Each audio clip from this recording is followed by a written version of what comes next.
भगवत गीता एक ऐसा ग्रंथ है जिसे भारत में ही नहीं अपितु विदेशों में भी पसंद किया जाता है। महात्मा गांधी से लेकर आइंस्टीन तक गीता से प्रेरणा और मार्गदर्शन पाते हैं। गीता के कुछ 5 श्लोक ऐसे हैं जो आपके जीवन को सही दिशा और सफलता का मार्ग पाने में मदद करें। हमारे यहाँ गीता जयंती का पर्व भी मनाया जाता है। यह पर्व अघन माह के शुक्ल पक्ष की एकादशी तिथि के दिन मनाया जाता है। मान्यता है कि इस दिन ही भगवान श्री कृष्ण ने अर्जुन के माध्यम से समस्त संसार को गीता का अमृत संदेश दिया। श्रीमद् भागवत गीता न केवल सनातन धर्म का पवित्र ग्रंथ है, बल्कि संपूर्ण विश्व और मानव जाति को अनुपम भेंट है।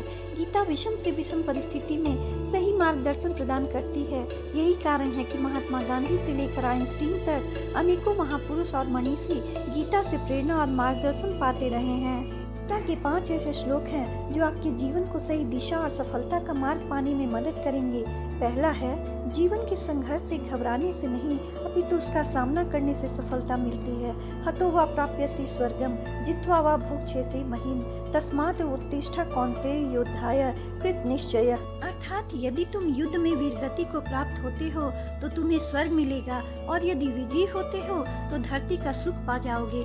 इसलिए उठो हे कौन्तेय और निश्चय करके युद्ध करो। दूसरा है, सफलता पाने का मूल मंत्र है पूरी सामर्थ्य से प्रयास करना। परिणाम तय करना हमारे वश में नहीं है, लेकिन सही प्रयास सही परिणाम देता है। कर्मण्येवाधिकारस्ते मा फलेषु कदाचन मा कर्म फल हेतु भूर्मा ते संगोत्स्व कर्मणि।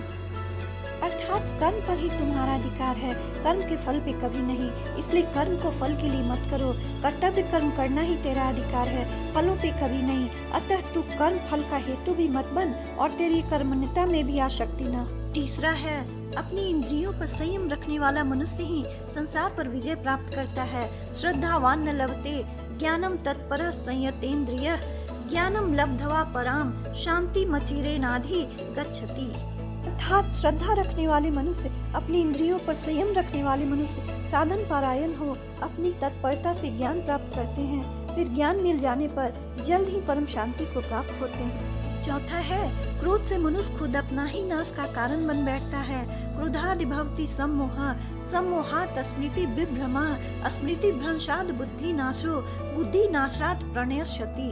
अर्थात क्रोध से मनुष्य की मति बुद्धि मारी जाती है, यानी मूढ़ हो जाती है, कुंद हो जाती है। इससे स्मृति भ्रमित हो जाती है। स्मृति भ्रम हो जाने से मनुष्य की बुद्धि नष्ट हो जाती है, और बुद्धि का नाश हो जाने पर मनुष्य खुद अपना ही नाश कर बैठता है।